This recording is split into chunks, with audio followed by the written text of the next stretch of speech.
Hey, everybody. How y'all doing on this Juneteenth? Hope everybody's doing good. Welcome to the Freedom Stories event, being hosted by Marijuana Matters and powered by Curly. I hope everyone is hearing me pretty good this evening, afternoon here. I'm streaming live all the way from Alabama. I don't know where everyone else is, but I'm saying hi, what's up, all the way from Tuscaloosa, Alabama. I'm Nikki Sneed. I'm Managing Director of Marijuana Matters, and it gives me extreme joy to be here with you guys today for our inaugural celebration of discussion of Juneteenth. Marijuana Matters is a social enterprise. We like to say that we are a group of entrepreneurs who solve problems that actually matter, hence the name Marijuana Matters. We believe that we can leverage marijuana legislation as a tool to help right some wrongs, thereby really centering individuals and communities to really recover from the failed drug war policies. While also promoting economic and racial justice, we center individuals and communities that have been most harmed by the war on drugs. We position ourselves in the middle of the three entities of being consumer based, the cannabis industry, and the legislative and regulatory powers at play. This event is an opportunity for us to discuss the effects of the delayed freedom of individuals and communities that have been impacted by that failed drug war drug. I'm sorry, by the failed war, the drug war, and the positive impact that organizations like 40 Tons have brought us. Simone is going to give you a brief description and a background of our panelists today. I'm going to let Simone take over. Good afternoon, good evening. As our Manager Director, Nikki, already shared, welcome to the Juneteenth event. Before I bring up the speakers, this would not be possible without the support of our partners, Cureleaf. So I want to bring up the director within Cureleaf to give us an overview and just share more about the work ahead as it relates to social equity and as it relates to just the trends and changes happening in the cannabis industry. So I want to welcome Raheem to the stage. What up? Thank you for having me. Absolutely.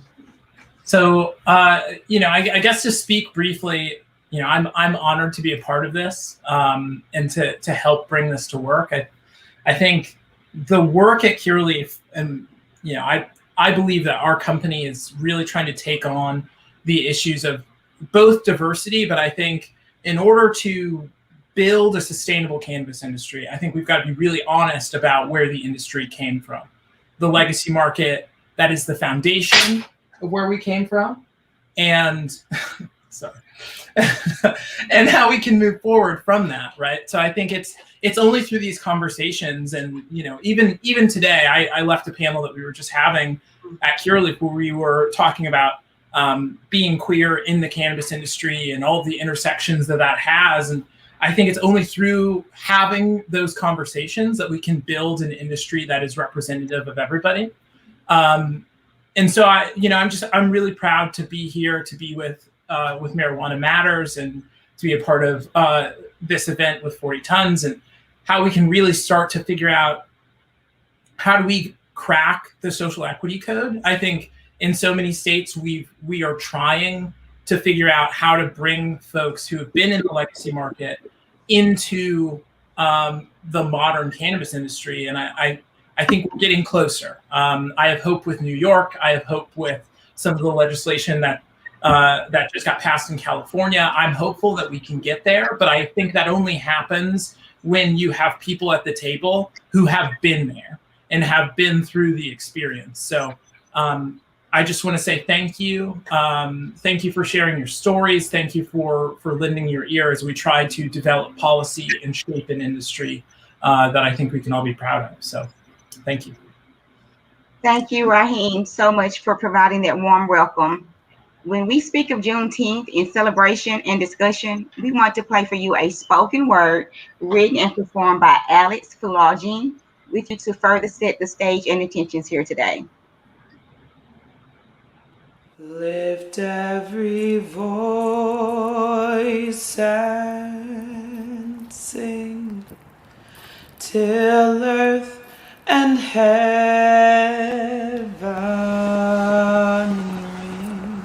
ring with the harmonies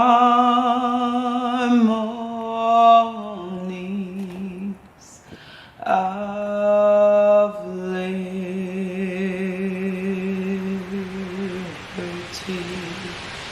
Tick. Let the right hand move forward. Tick. Let it define us. Tick. Let it explain us. Tick. Let it show our strength. Tick talk about the fact that we birthed traits that make humans so resilient. Tick talk about how there are slices of atoms that are bigger than our fears. Tick talk about how for centuries we lived in dark times, but all it did was help us find the light. Tick. Let the right hand move forward. Let it show how they can't bring us down or back, only forward. Inside, we are brighter than stars. Look up into the sky and they realize that's where we are. Talk about how we were seen as entertainment, but as time passed, tick, we stuck our hand out of the magic box and said, voila. And y'all were awed by our ability to grab fear and say, kick rocks. We told them they would see us for who we are and fought daily to open their blinds. Some people try to define us, undermine us, under the line, but for us, that is something we refuse to mime. Instead, we reclaim our time, led by black women who get the clouds out of their eyes because their dreams are stuck in the sky. So don't try and stop us just because we are in our prime. Don't try to throw shade just to deprive us of our shine. Don't make us wait too long in line just to fill us with lies. You know what that's called? Disenfranchisement. Meant to keep us silent, but we'll give them the anecdote that our ancestors spoke. We will show our strength through our voices and through our votes. We show ourselves proudly, even though they wanted to doubt us. From Selma to Stonewall, good trouble has led the way. We are dreamers. We are achievers. We tick clockwise every day. Progress is our grace and your shock. Tick, we ain't falling off in a minute. Tick, the power to change the world is ours. Tick, talk about the past because the future doesn't exist without it. Time's up. But we won't stop. Let the right hand move forward. Tick, tock.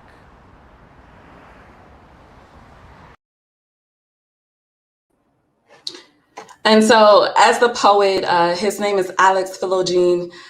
He's actually based in DC. As he was saying, we have to, as a community, continue to tick and talk and build community, right?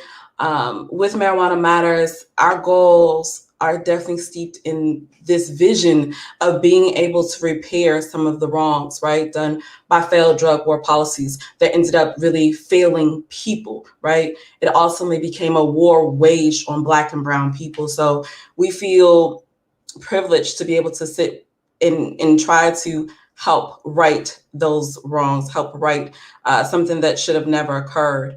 The poet also talked about disenfranchisement, and we know that as racial minorities, we are still being deprived, right, of rights and privileges and relegated to cages just because of an offense that is now legal in most of the United States. So for those of you who are watching, if this is your first time celebrating or honoring Juneteenth, I, Simone Wright James, just want to welcome you to the space to just remember to celebrate it in the way that makes sense to you, but definitely to give honor to the history, right? And really focusing on the freedom of the past, of the current, and now of where we are. And I really can't think of two better folks to bring to the stage tonight to talk about those freedoms, right? Those freedoms past, current, and future. Because what we know is that the mass incarceration system and the cannabis industry, you know, let's just call it for what it is,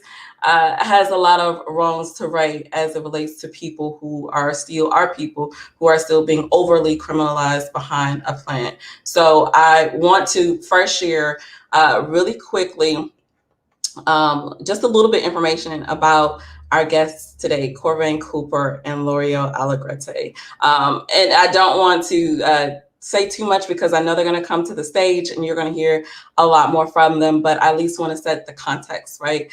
Corvain Cooper, he is a brand ambassador for 40 Tons. 40 Tons is a Black woman-owned premium cannabis and accessories brand that's based in Los Angeles, California, right?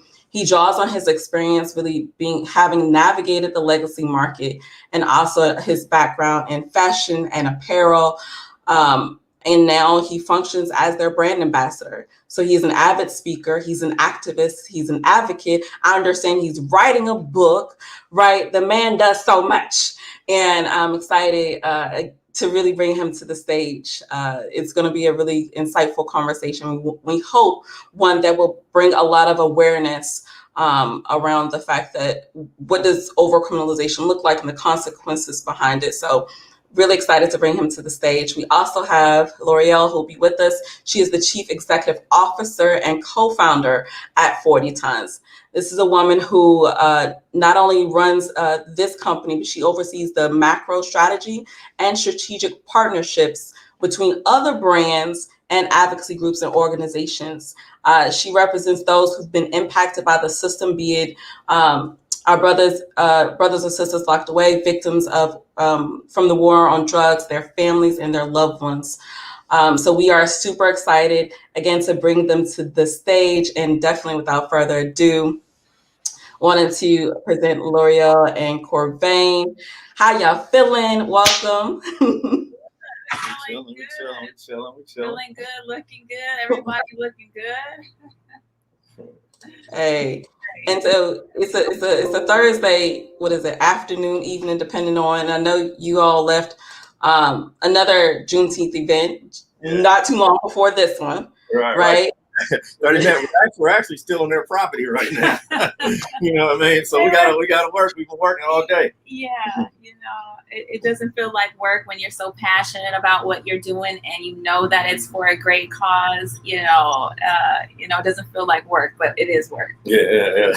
So as you bring up Juneteenth, and as you bring up my story, and as you bring up the 40 Tons, and how it binds together with.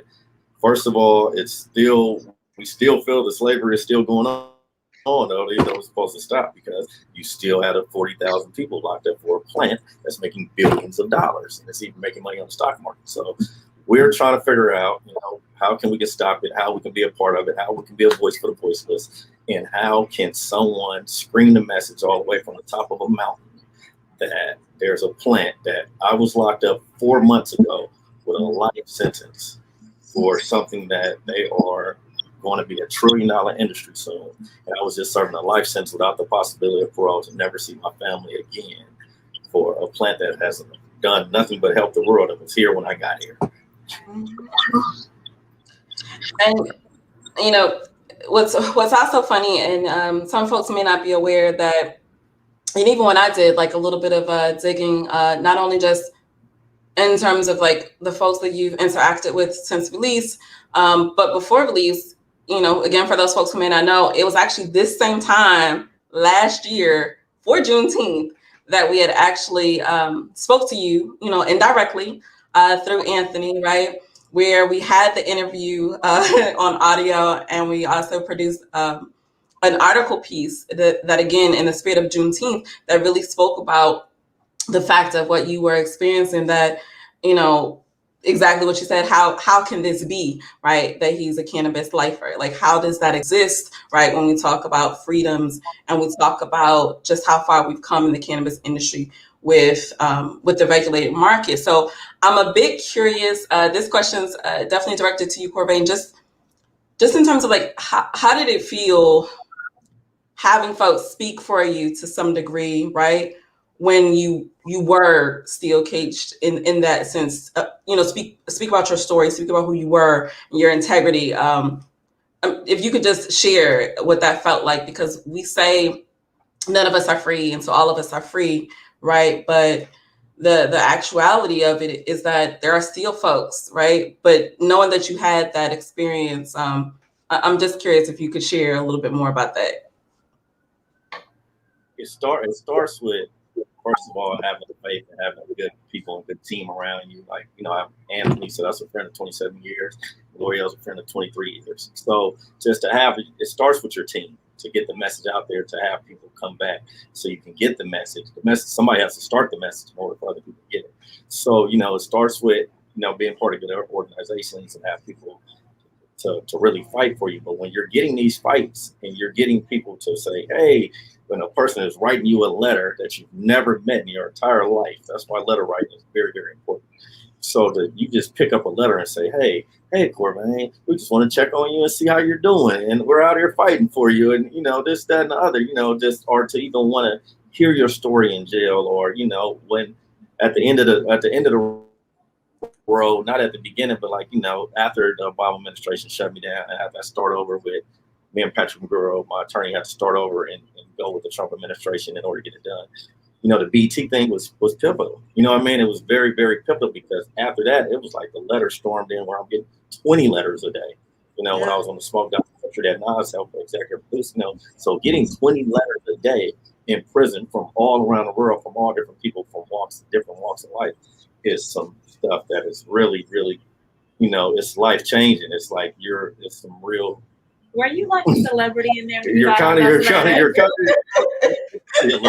know what I mean? You're a bit of celebrity. Not only were you just on TV, right, but it's a big change. Like, wait a minute, they're stopping mail sliding under your door. People, it's to the point where we're on lockdown so much. I'm still getting the mail on lockdown, and people are like, oh man, who wrote you, man? What they talking about out there? They'll be on the door screaming, trying to see, what's going on, and what the people in the world is talking about. So that's pivotal. If you don't have nothing to do right now and all you got is a stamp, and you got 55 cents to buy a stamp, and you got a piece of paper, man, look up what you can find. The one on 40tons.co. We got the 5 people that we're advocating for that got the most time. We got Luke, we got Parker, we got Dane, we got Hope from Umberto, we got Pedro. That all their t-shirts that you buy from us, that money proceeds go straight to them. Straight to their account. So it's like they're creating their own business off of our website and our platform, and that's what we're trying to do for the guys. Exactly. I love that, and that's so dope. And I want to come back to something you said just a second ago in terms of like just how that experience, felt. But I just want to pivot because I have I'm gonna call for right now the dynamic duo, right? And Loriel, I just want to, if you could just share a little bit with folks who are watching, a little bit your story and just the impact, right, with the criminal justice system, right? I know a little about your story, but just for those who maybe aren't as familiar, just so they can get, again, just a greater understanding of what happens when someone is relegated to a cage. Because I don't know if you both had a chance to listen to the little clip that we posted on Instagram. It was a little clip from Angela Davis when she speaks about mass incarceration, right?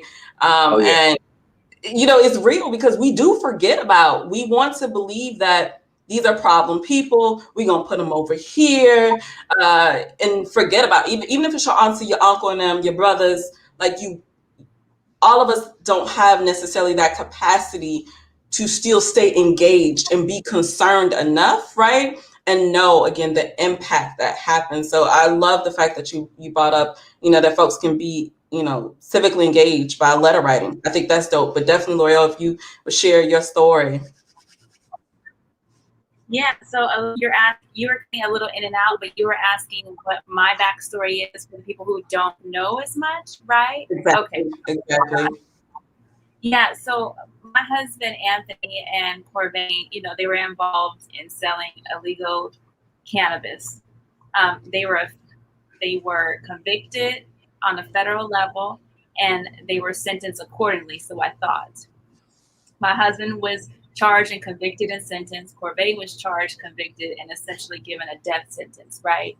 So here I am with my husband, who is white, and my good friend, who is Black, and they're on the same conspiracy case, but they get vastly different convictions. I knew it was an injustice that had happened. I knew it was an injustice that he was given this essential death sentence. And when you don't have the resources, when you don't know the right people, when you don't have the money to pay for the clemency attorneys and filing petitions, things like that, you have to sit down and just take this, So I had an aha moment. I knew I needed to represent the women and the wives and the girlfriends and the mothers and the grandmothers that are left behind when your loved ones have to go to jail and serve this crazy amount of time over a plant that we are consuming today. I mean, my son can go into the store because he's over 18 and go and buy this. He doesn't need my permission, but meanwhile, our good friend is sitting in there, lost his life, so this is a true miracle. I still get goosebumps speaking about it, that he's sitting here. I could touch him, right? And we can talk and eat and hang out with our kids and all this. So this is a true miracle that he's here, and that it also is proof that amplifying the message, putting the voice out there, being aware, staying in the know, it works. It helps. It's proof, right? Oh my goodness. I think, Corvain, your story brought so many folks to tears. I mean, just the fact that your story is so public, right? You've had the Netflix, production with Nas that you already mentioned, CBS, Weed Maps, been on stage with Talib and part of Dead Prez and Montel Williams recently. Vanity Fair. Let me not leave off something. Cure leaf and marijuana matters don't matter, because marijuana matters. The reason why marijuana matters is because marijuana mattered before those people. Yes. What I mean? Like you said, this is last Juneteenth. And not only that, marijuana matters is because marijuana matched every donation that was donated. That they matched every donation. You feel what I'm saying? So shout out to Khadijah and everything. Anybody that donated any $500 donation was matched by Marijuana Matters for my reentry back to society, so I can give out these messages. I couldn't be able to do the work that I'm doing if I'm working at Taco Bell for 9 hours. If I was at Walmart for 8 hours, I can't talk to you at Walmart. So you got what's the reentry for, and the GoFundMe and all that type of stuff. It goes towards that, because it goes towards me continue to do the work that I'm doing today. Yeah, he doesn't realize, now he's realizing, but in the beginning he didn't realize how expensive 7-Eleven is. He had what happened? Gas is $6 in LA now. I don't know what's going on where you guys is at, but $6. We lead the league in how expensive it is just to fill your car up. Right. So just to fill your car up, just to get from point A to point B, to get to any kind of meeting, to get to anywhere. Yeah. Go on and put that in there. So go and put $120 on pump one for me, please. Thank you. You know what I mean? No, I totally get that. Get that in order. So that right there. No, you're right. I mean, even at $25, it eats up $25 an hour if you're making $25 an hour. So. No, you're 100% right. Just the fact of the cost of a life, a quality life, one often in this world is expensive, right? Especially when you've been systemically kind of placed on the fringes, right? Which just means you don't have the same access, right? When it comes to really setting up an equal playing field, it just isn't there. And we know this at Marijuana Matters, being a social equity organization, when we are, I like to think that it's almost somewhat of a ministry in that when we're, speaking with different individuals, even organizations about social equity and just raising brand awareness I won't say brand awareness, but just social consciousness about what social equity is and is not.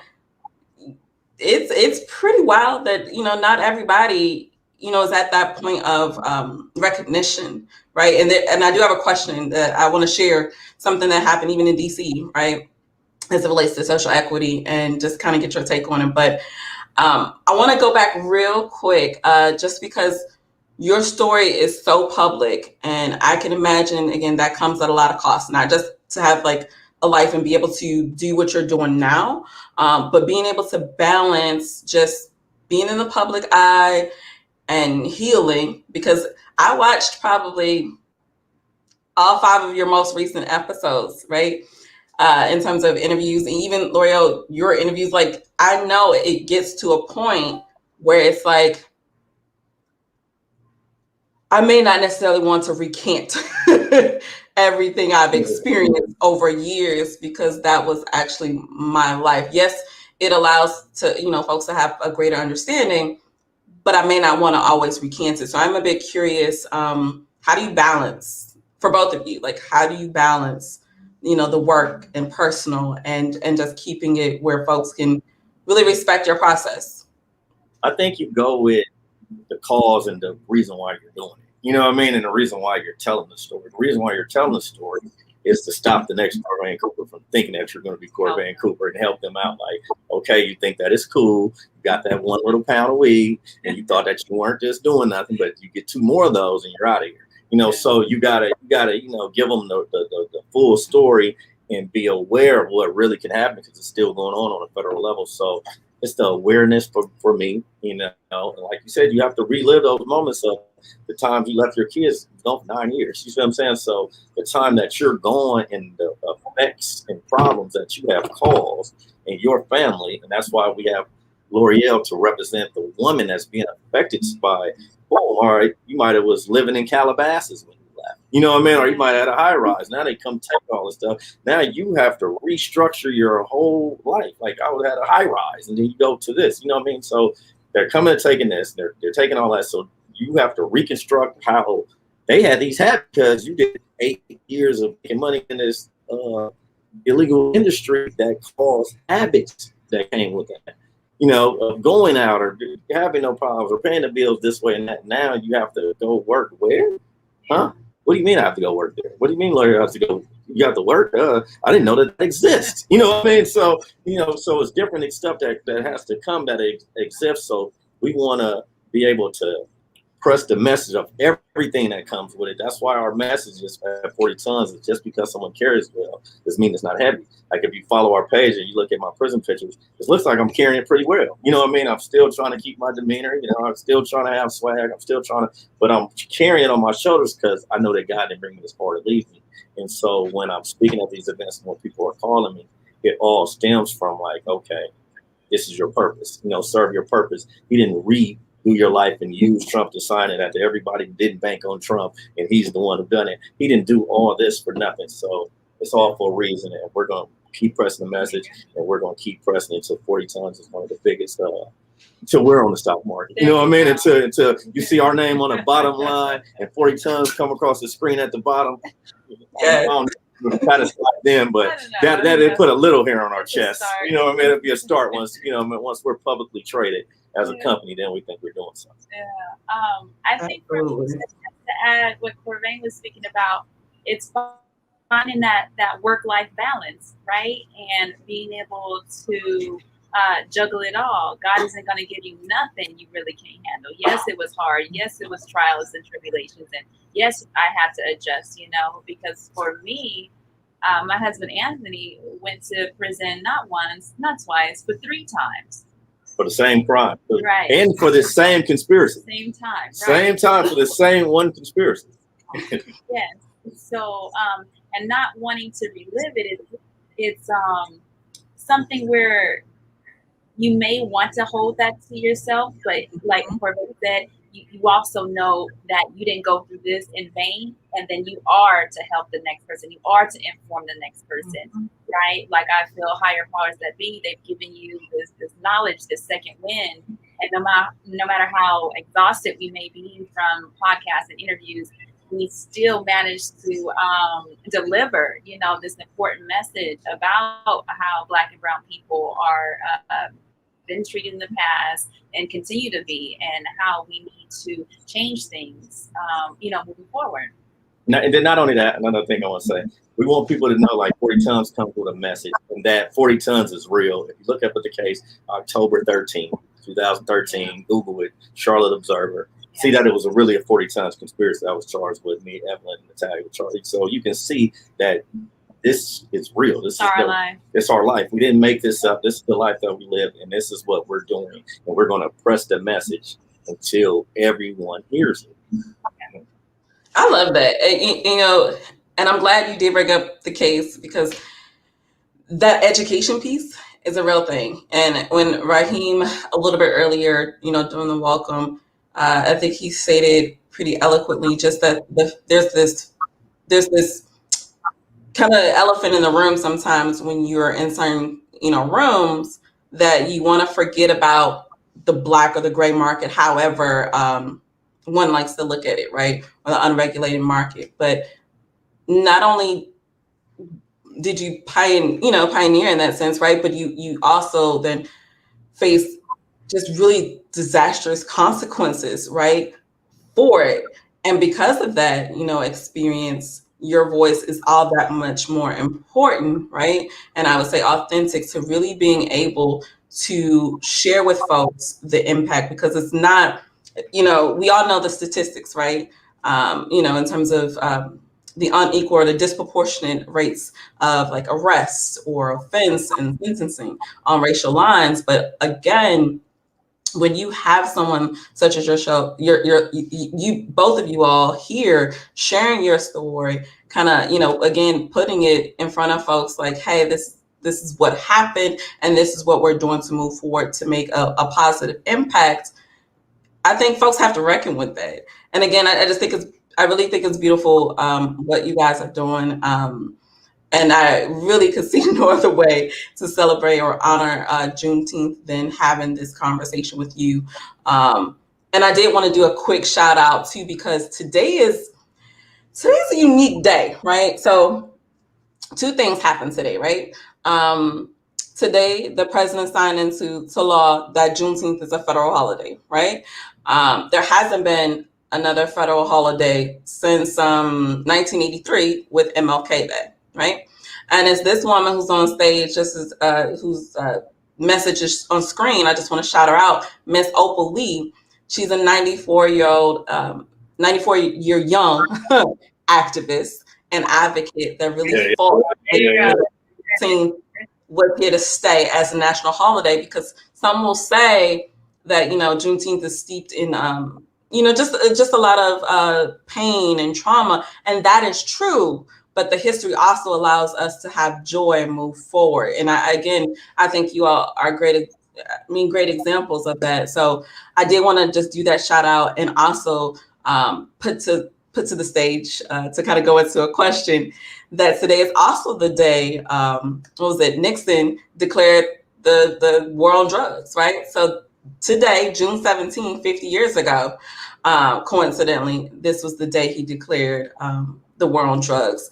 And again, I'm wondering, either of you can respond to this question, but definitely Corvain.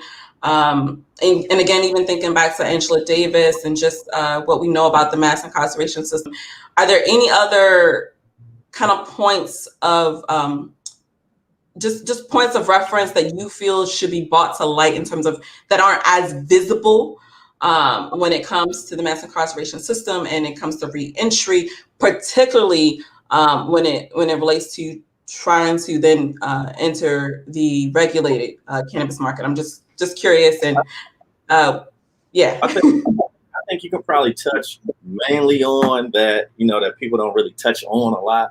This has to do with why the mass incarceration is very, very, very extremely high. It's the conspiracy law. The conspiracy law is the web you can't get out of. Once you're in the conspiracy law, and I called you, and then I called Khadijah, now we're all in it. You know what I mean? All we did was call on the phone, and they're going to make whatever conversations. They're going to say that I was moving weed from marijuana matters. That they took the whole marijuana matters down, because the conspiracy law by itself was built to knock down the mob. But what it has is knocked down 75 to 80% of the people that are incarcerated today in federal prison are involved in some kind of conspiracy. So it's just got it all. Man, it's sad in there. It's very, very sad. I mean, people are never coming home and have football numbers of time that was caught up in a conspiracy, and it could be just 1 gram of crack to one of this, one that, and you can't get out of it. Once you're in it, you have to take the deal, whether it's 10 years, 5 years, or you're going to end up getting a life sentence like me, because it's a 99.9% conviction rate. So the conspiracy law is one of the laws that really, really needs some touching on it. And that's where most of the mass incarceration is definitely coming from. And so, and when you say that, again, I think of my brain kind of somewhat works in catchphrases to some degree. We all know that there has been programming, especially recently, that talks not only about the criminal justice system being rigged, right, but also the cannabis industry being rigged. So I am a bit curious if you can just share, again, this question is directed to both of you.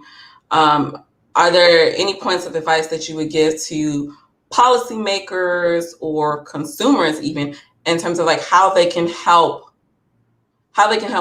individuals who maybe do want to benefit from a social equity program, or who just want to enter the cannabis industry or be in support of the industry? I'm a bit curious any advice you would have that you've noticed since, especially since being released, that you feel like that you want to touch on.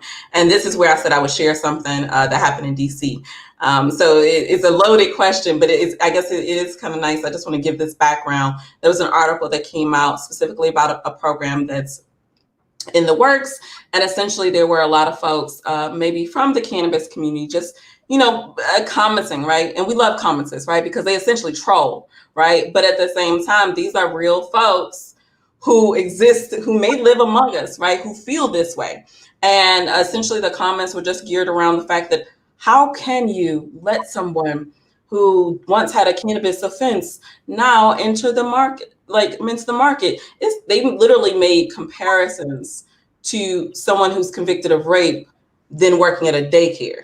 This is how wild the comments were, and again, I'm just wondering, just sharing that. And again, I know it's a little loaded question.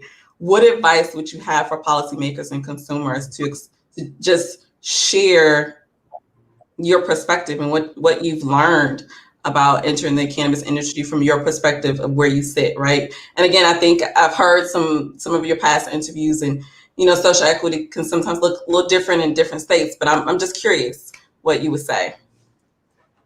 I would say that, if I'm a legacy guy, so if these sunglasses right here, you can't promote these sunglasses and they can't come out and turn into $1 billion industry tomorrow without someone promoting it or advertising it, right? So when they just drop the word, like, hey, they can say tomorrow, right, that boom, it's legal in New Hampshire or wherever, just that's arbitrary.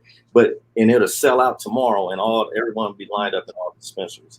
That is due to the fact of the Richard DeLisi's, the John Knox, the Lukes, everybody, the Corvain Coopers, the Paul Frees, the people that promoted this drug, promoted this plant, and it made it so big that you got the Michael Thompsons, the people that served 30 years behind this plant.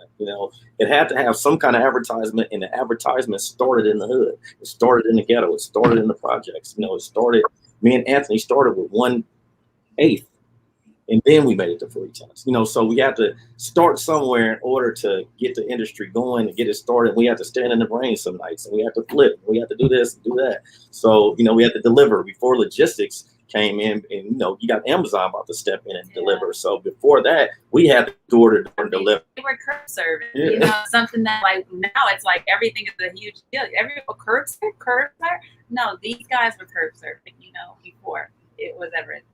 So, when you look at it from that perspective, we're like, we're not supposed to have a seat at the table, so like, where's our seat? We just want to sit at the table with everybody else. And I said it earlier, I got to say it again, because I'm just like, if you look at right now, when they did the alcohol prohibition, why doesn't a moonshiner on Budweiser, Miller Lite, or Anheuser-Busch, or one of the big alcohol brands? I think a moonshiner should be sitting at the table. And that's the same way I feel about the legacy.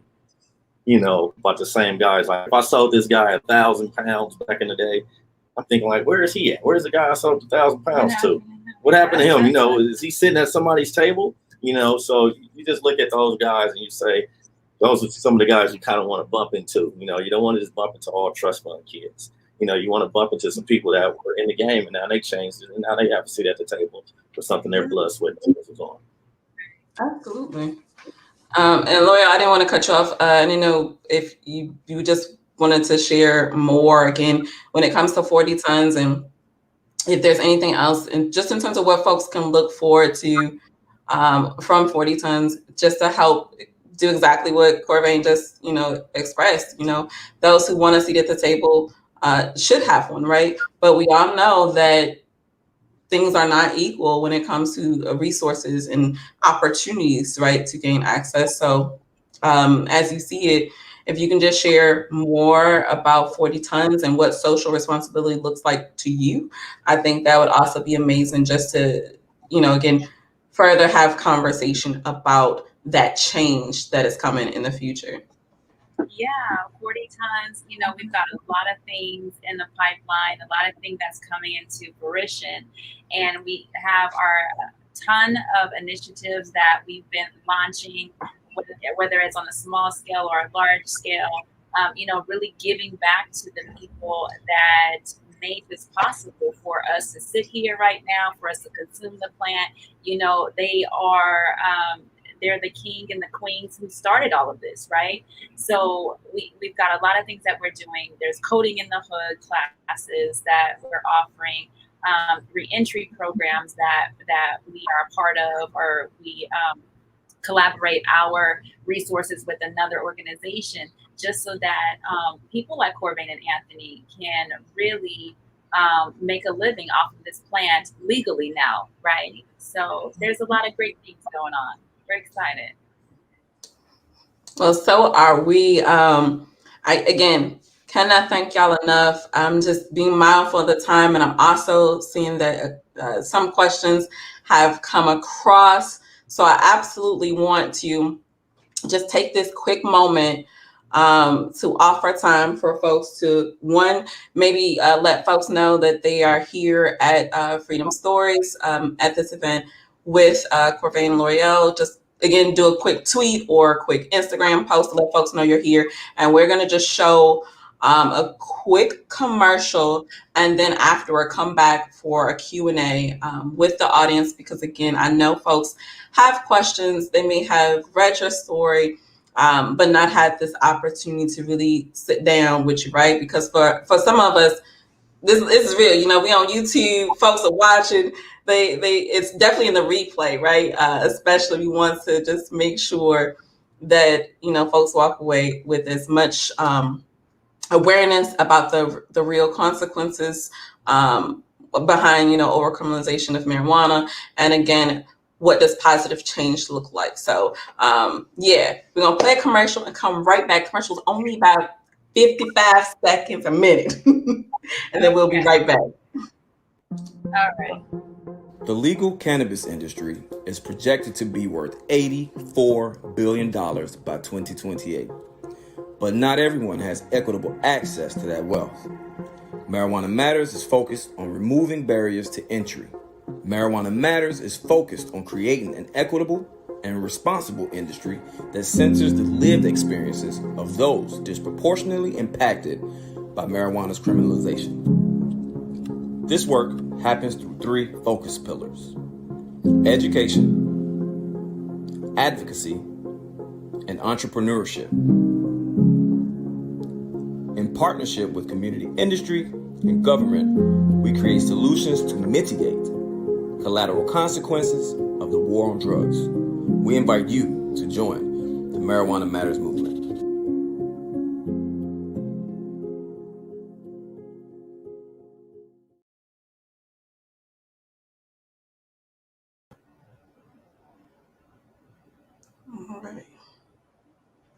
All right. So we want to just again at this time offer anyone who was part of the stream before, more than welcome to come back. This is just a round robin where we can have further conversation and be able to answer the questions from you guys who are watching. So most certainly, if you have a question for Corvain and Loriel or the 40 Tons team, now is the time to just put those questions in the chat. And I'm just taking a minute to, one is already posted from Shay.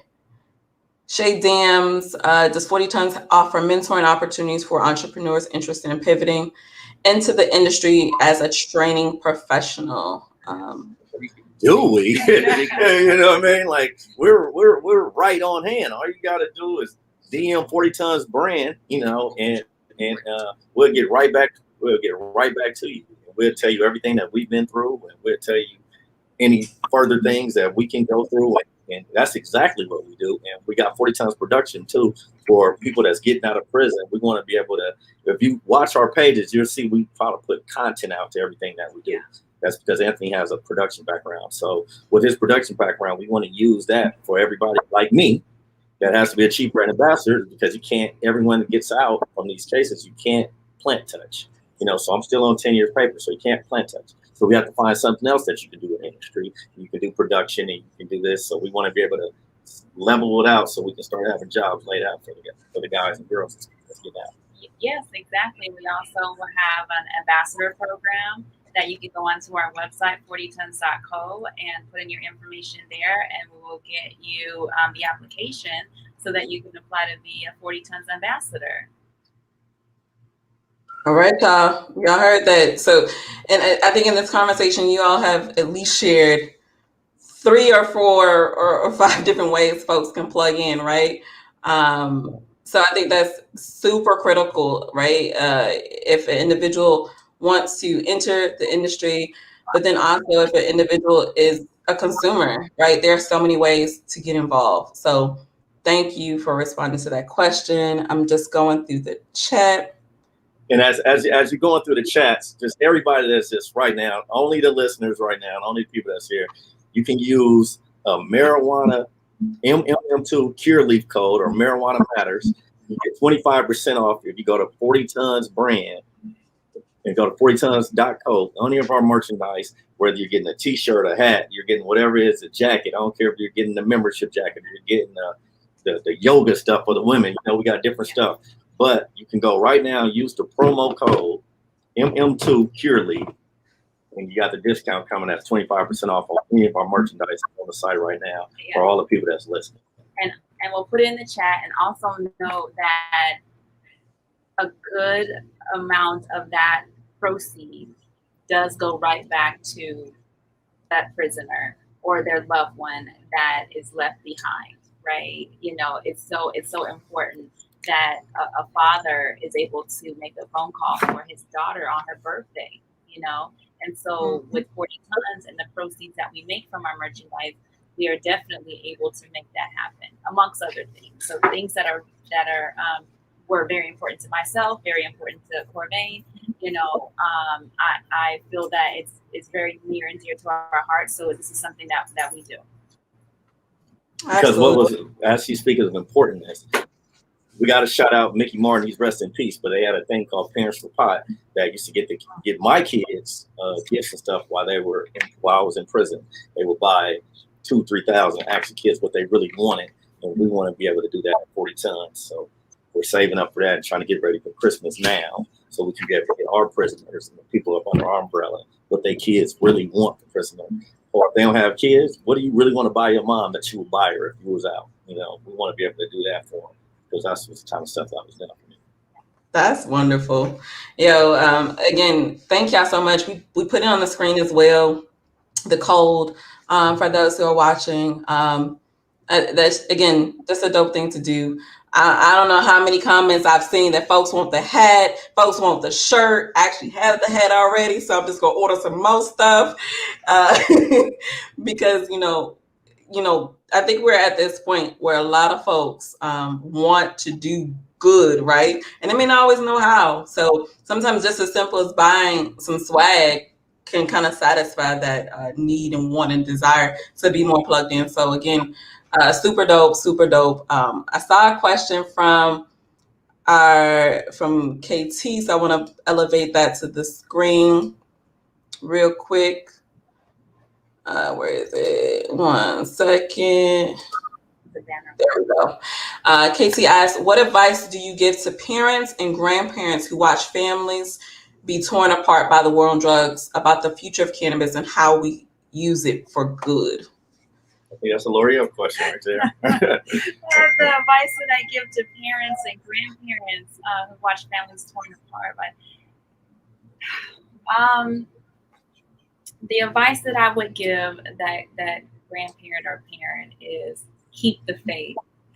I know I went through some very dark times myself when Anthony went to prison, and there was me to be the end all be all for.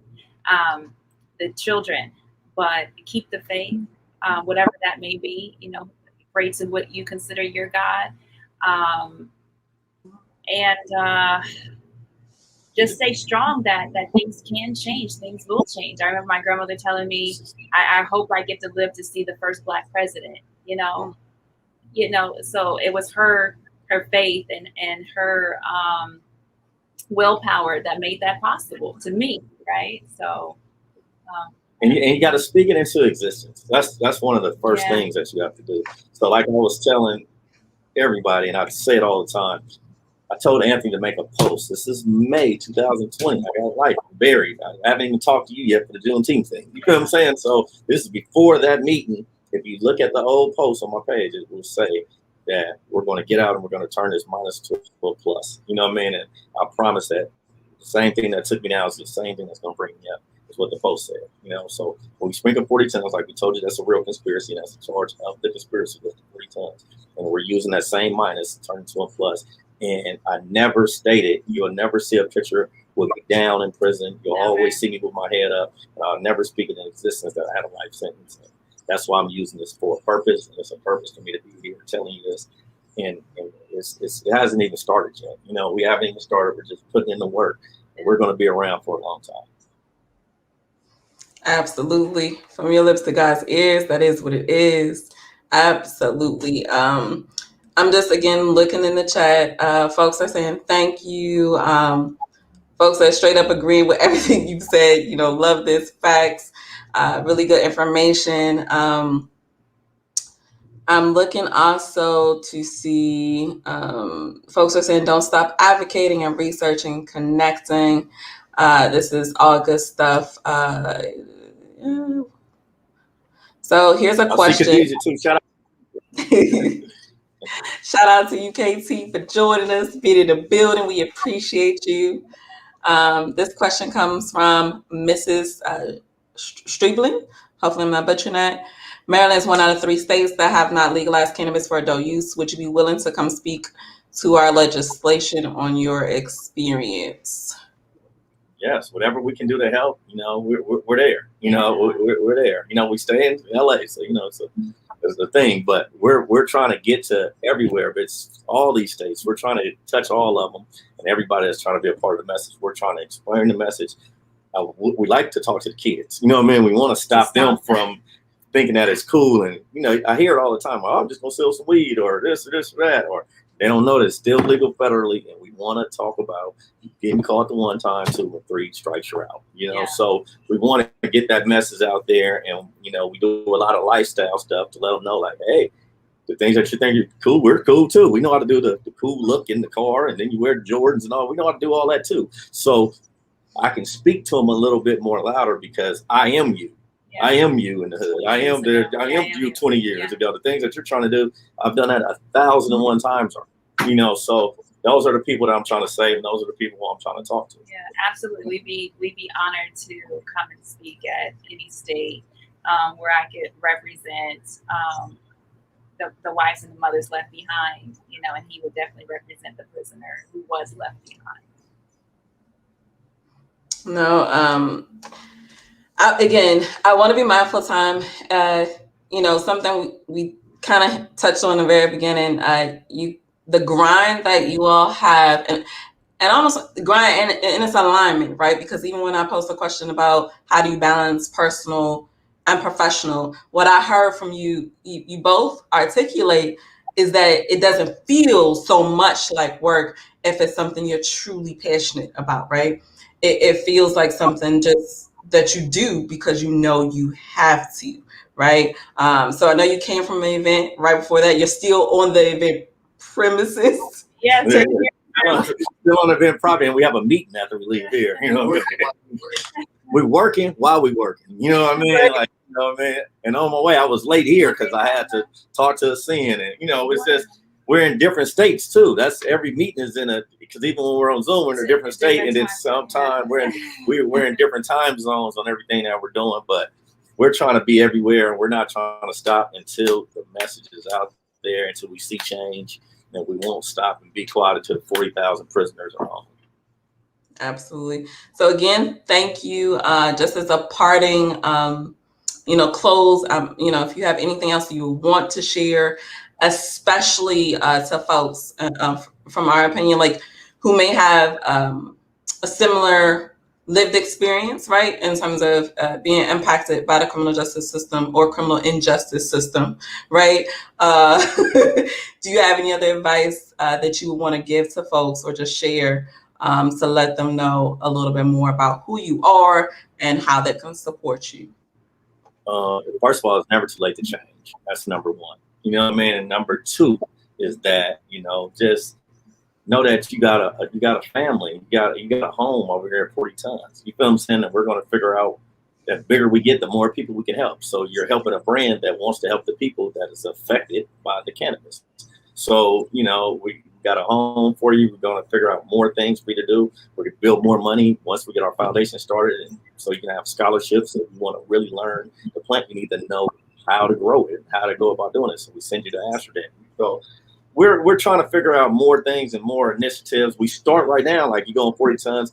Our 5 prisoners that we're advocating for right now, they have their own business because they have their own shirt out without having to put up $1, and they get all the proceeds. So anything you buy with their face on it is it's basically all the proceeds go put on their books so they can have money and they can start saving money for when they do re-enter society. Don't wait till they get out. Start now. Yeah. I always like to refer for people who have limited funds or no funds but really want to do something for the prisoners. I always would say, educate yourself, stay in the now, know what's going on, be aware. There's organizations out there that will, it's very simple. You can sign up. We started a petition some while ago for Corvain on change.org. And to further take even further, Marijuana Matters does a phenomenal job by allowing us to partner up. I sit on their advisory board. I'm truly honored. Khadijah believed in me before almost anybody else did, and believed in 40 tons and the movement and the story about it, and the conversation that we had was just so heartfelt. I still remember it to this day.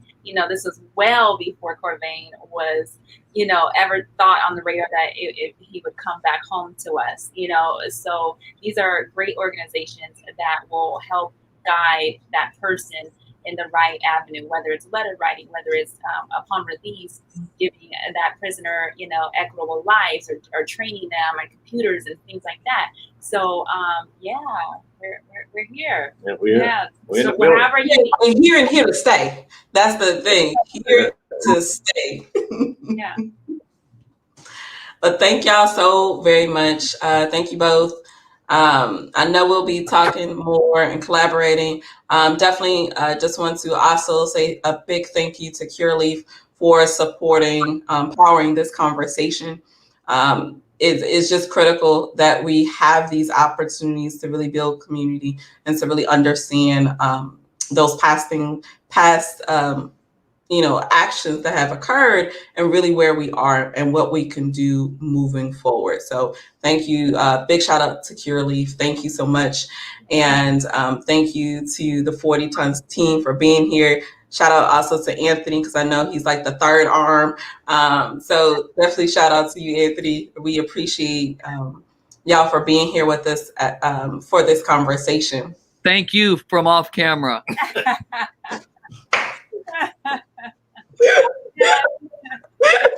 Right. We're doing it. Marijuana Matters. Thank you. We got big things coming up in past. Let's all work together. We want to work with Cureleaf. We want to work with Marijuana Matters and do everything that we can for you guys. And let's link up. Tell everybody Cureleaf to hit us up, and we're trying to do some collabs and push the message and make it bigger and make it a big issue. There you go. Absolutely. Y'all have a great night. Peace. Thank you. Thank you. I'm gonna pull Nikki back up on stage and we can close out. Thank y'all. All right. So we want to just leave those of you who are still in the room just with some more just tangibles. Today's event, today's talk, today's conversation and celebration in the spirit of Juneteenth was about elevating the story of Corvain and Loriel and the 40 Tons team. It wasn't about marijuana matters, right? It really was just to put focus on their story. So we just want to say thank you for those of you who stayed. The impact of the failed drug war, again, some may automatically know the stats about the disproportionate rates, right? But when it comes to the real impact, you may not always necessarily know, right, what that looks like, or have an example to pull from, or have an understanding of really what that means. So it's definitely our hope that you not only gain greater awareness about the collateral consequences of failed drug war, but you also felt inspired, right? Felt inspired to just again move forward and really to operate in whatever position you're in, whether it be as a consumer, whether it's as a within the cannabis industry. We really wanted to make sure that this conversation you felt empowered. So it's critical that individuals who have been arrested or convicted from obsolete cannabis laws that were racist in nature, that they aren't left behind in the conversation, right?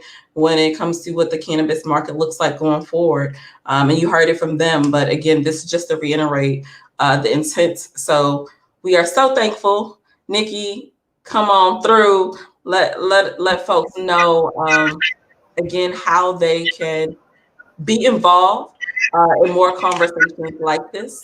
We showed a commercial a little bit earlier, but we really didn't give context as to why. So that's why I wanted to bring in our managed director to really offer some more meat on the bones in terms of how you can be more involved to help us have more conversations like this, essentially. Thank you so much, Simona. That was a really great interview with Corvain and Loriel today. It was so informative and so enlightening. I really enjoyed hearing them, and I could listen to them all day. So it was just great that they were on our podcast today. Marijuana Matters has a new bureau that we've put together called My Voice, My Story, My Story, My Voice. Is a speakers bureau for those that have a story as well, because just like Corvain and Loriel, everyone has a story or has been impacted at some point or knows someone that has been impacted by this war on drugs. And we at Marijuana Matters want to get those stories out. We believe that those stories have impact and that they resonate with other people who need to know the story as well. And they're not just for you to keep to yourself, and they need to be heard. So we have that My Story, My Voice, and you'll probably see the URL on the screen, the link, so that you can go on our website and you can put our story in, and we'll help amplify your story. We'll help get the word out. We'll shed some light on it. We'll get you some props and some tools you need to beef it up and to address it. You don't have to puff it up to tell a good story, but you do want to speak your truth. I have a story. Simona has a story. The founder has a story. Everyone that works for Marijuana Matters, everyone that works for 40 Tons, anybody that normally probably works in this cannabis industry, especially in the social equity part of it, we have a story. Again, mindful of time, we can't all tell our stories at the same time, but we just wanted to come in today and let you know that there are advocacies, there are groups out here that want to help, that want to help you tell your story. We'll share our stories, we'll cry together, but you know what? Like Corvain said, we're gonna push it. We're gonna get this message out. It's what we do, and it's part of the energy that we want to amplify. And we appreciate everybody that tuned in today, and we're more than honored to be here to represent this work that we're here for. Thank y'all. Absolutely. Have a good night. Have any questions, please make sure, if you are watching this on YouTube, please subscribe to our YouTube page. Again, especially since we're on hiatus with our We Crush Wednesday show, but we're coming back bigger, better, stronger in the coming months. So please subscribe to our YouTube page if you're watching this just the support, right? It doesn't cost anything to subscribe, so please do so. And you'll be able to tune in to more conversations like this. And as Nikki said, maybe, it'll be you that is in that I don't say hot seat, but maybe to be you that we're highlighting or just helping to bring your story to life, because your story can be that tipping point so folks understand what social equity means and what it's all about. So definitely, again, to echo, thank you. You'll also see on screen, you could purchase a shirt should you, again, maybe not want to join the Speakers Bureau, but you just want to show love. All the proceeds go directly to our programming. All of our programming centers individuals and communities most impacted. So most certainly you can go there and get some swag as well. Have a good night, y'all. Peace, and talk to you soon.